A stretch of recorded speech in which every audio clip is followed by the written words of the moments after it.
Saudara, serangan udara Israel kembali menyasar permukiman warga di Khan Younis. Kantor media Gaza melaporkan lebih dari 30 orang termasuk anak-anak meninggal dunia akibat serangan di kota ini. Awan asap hitam tebal menyelimuti langit kota Khan Younis, Gaza Selatan pada Sabtu waktu setempat, saudara. Ledakan dahsyat pun terdengar sesaat setelah rudal militer Israel menghantam sebuah bangunan sipil. Meski genjatan senjata telah disepakati sejak awal Oktober tahun lalu, namun intensitas kekerasan justru meningkat. Kantor media Gaza melaporkan setidaknya 524 warga Palestina meninggal dunia dan 1.360 lainnya luka-luka akibat ribuan pelanggaran yang dilakukan oleh pihak militer Israel.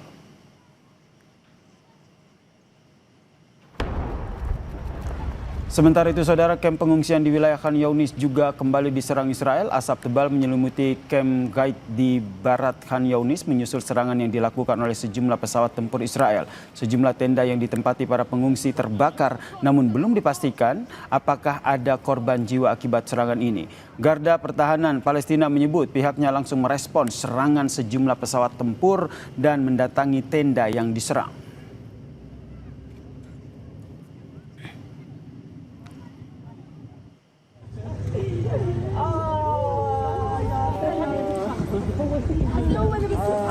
Banyak orang tua yang menangisi kematian anaknya akibat serangan Israel, seperti serangan udara yang juga menghantam sebuah kantor polisi di kota Gaza dan menewaskan sedikitnya 14 orang, saudara. Menurut otoritas kesehatan Gaza pada hari Sabtu waktu setempat, dalam 48 jam terakhir, rumah sakit di Gaza menerima 17 jenazah tambahan, termasuk 12 kematian baru dan 5 jenazah yang dievakuasi dari reruntuhan. كان شيء صح بس الحرب ويلات والموت صعب. انت مش حاسس فيا ولا حاسس في غيره وفي غيره وفي غيره والكل موت صعب.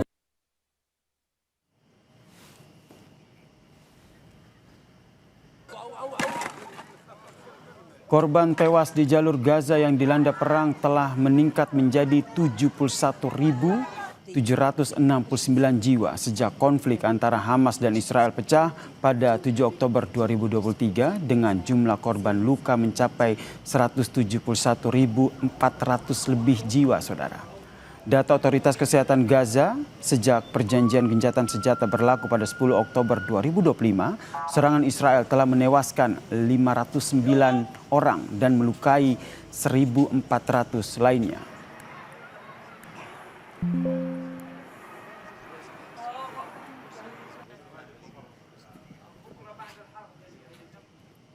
Sementara itu, saudara, Menteri Pertahanan Republik Indonesia Syafri Syamsuddin menegaskan keterlibatan Indonesia dalam Board of Peace merupakan langkah strategis untuk mempercepat perdamaian dan rekonstruksi di Gaza. Menhan menyebut keputusan ini sebagai implementasi dari UUD 45 yang aktif menciptakan perdamaian dunia. Indonesia siap mengerahkan hingga 20.000 prajurit sebagai bagian dari pasukan internasional. Menhan menyebut ada dua opsi payung hukum untuk keberangkatan pasukan, yaitu melalui mandat PBB atau melalui Board of Peace bentukan Trump. Apa yang terjadi di Gaza, konflik itu diakhiri. Kita hadir di situ sebagai bagian daripada international SF. Kita hadir di situ. Tentunya dengan mengikuti ketentuan kita akan mengirim pasukan bersama dengan beberapa negara Arab, tentunya demi mencapai perdamaian di Palestina dan menstabilkan Gaza. Meskipun gencatan senjata telah disepakati sejak awal Oktober lalu, namun intensitas kekerasan justru meningkat. Kantor media Gaza melaporkan setidaknya ada 524 warga Palestina yang meninggal dunia, saudara. Di sisi lain, ada Board of Peace yang sudah dibentuk oleh Presiden Trump sebagai langkah perdamaian di Gaza, saudara, melalui kesepakatan dua negara.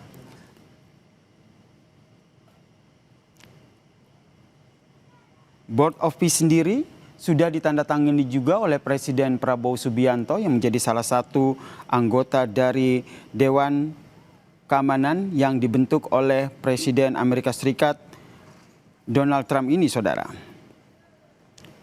Dan di sisi lain kalau kita lihat kondisinya justru serangan masih terus terjadi ataupun masih terus dilakukan oleh pihak Israel. Ini pun menunjukkan adanya gencatan senjata yang melemah, saudara. Dan kita sapa ataupun kita bahas bagaimana membaca peran dari Board of Peace dalam perdamaian Gaza, terutama bagaimana kontribusi Indonesia yang sudah masuk dalam Board of Peace ini. Kita bahas bersama dengan pengamat hubungan internasional Mas Teguh Rejasa. Selamat petang, Mas Rejasa. Selamat sore, salam Indonesia. Ini kalau lihat secara awam sepertinya ada kontradiktif begitu. Harapannya tentu saja dengan adanya pembentukan Board of Peace yang menjamin ada kesepakatan dua negara, solusi dua negara. Tapi ini terlihat berbeda karena serangan bertubi-tubi terus dilakukan oleh Israel terhadap Gaza. Apa yang Anda baca di sini? Saya perhatikan hingga saat ini mandat Board of Peace itu kan belum jelas. Struktur kepemimpinannya belum jelas. Kita hanya tahu Donald Trump di puncak. Tapi bagaimana mengimplementasi Board of Peace itu kan belum pasti. Yang jelas sekarang adalah negara-negara semakin sulit percaya bahwa Board of Peace ini akan berfungsi dengan baik. Apalagi sudah ada 26 negara yang saat ini sebenarnya berharap bahwa Board of Peace itu akan bekerja dengan baik. Dan negara-negara itu kan sebenarnya terdiri dari Asia Tenggara, kemudian Timur Tengah, Eropa, Latin Amerika, dan Kaukasus. Sebenarnya Board of Peace ini sudah memiliki struktur keanggotaan yang jelas, walaupun belum ada job description dan job specification dari Board of Peace itu. Memang yang kita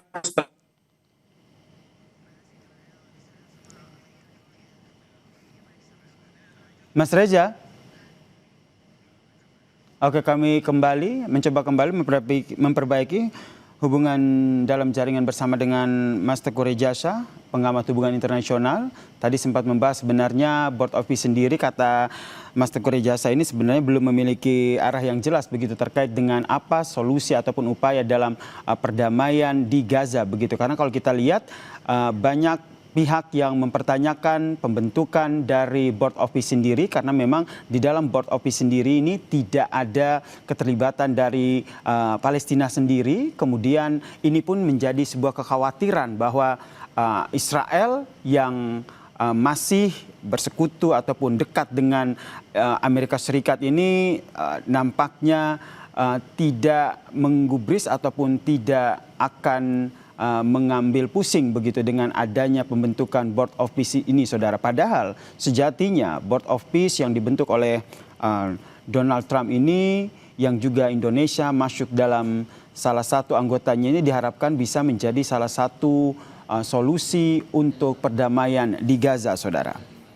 Seperti yang kita ketahui, Indonesia sudah bergabung dengan Board of Peace, kemudian gencatan senjata sebenarnya sudah pernah disampaikan ataupun sudah pernah dilakukan oleh Israel dan juga Palestina. Kita ketahui sekitar Oktober tahun lalu gencatan senjata ini pun sudah disepakati begitu oleh kedua belah pihak. Namun tak berselang lama serangan kembali dilakukan.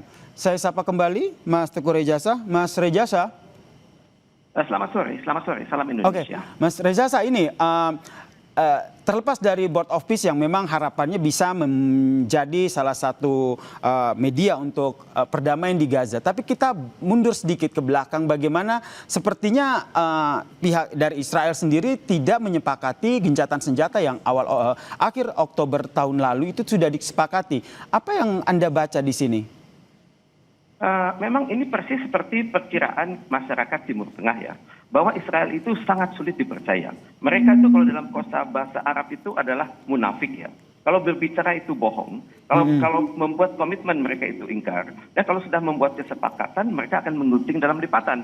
Jadi tampaknya saya nggak mengerti ya mengapa Israel berbuat seperti ini. Tentunya dia mencoba sebenarnya itu menekan Amerika Serikat sebenarnya bahwa sebelum hari ini Iran itu sudah dibom oleh Amerika Serikat, fasilitas strategisnya, kemudian pangkalan-pangkalan nuklirnya, dan juga dicoba digoyang pemerintahannya. Tapi Amerika Serikat sangat takut untuk membangun suatu perang total dengan Iran. Ini yang ditakutkan oleh Amerika Serikat karena peluru kendali Iran itu sudah benar-benar menyasar wilayah-wilayah sekitar Timur Tengah, entah itu wilayahnya 300 sampai 500 km ataupun sampai 700 km, bahkan sampai ke 2000 km. Jadi Amerika Serikat agak sungkan terlibat dalam suatu perang total. Apalagi negara-negara Timur Tengah menolak terlibat dan juga negara NATO menolak terlibat. Jadi Israel tampaknya gusar karena itu Israel membuat suatu preemptive strike yang memaksa Amerika Serikat untuk segera bertindak. Baik, ini yang nanti kita masih pantau bersama, terutama langkah dari Indonesia sendiri yang sedari dulu terus menyuarakan perdamaian di Gaza, Palestina. Terima kasih pengamat hubungan internasional Mas Teguh Rejasa telah berbagi perspektifnya di Kompas Petang. Salam sehat.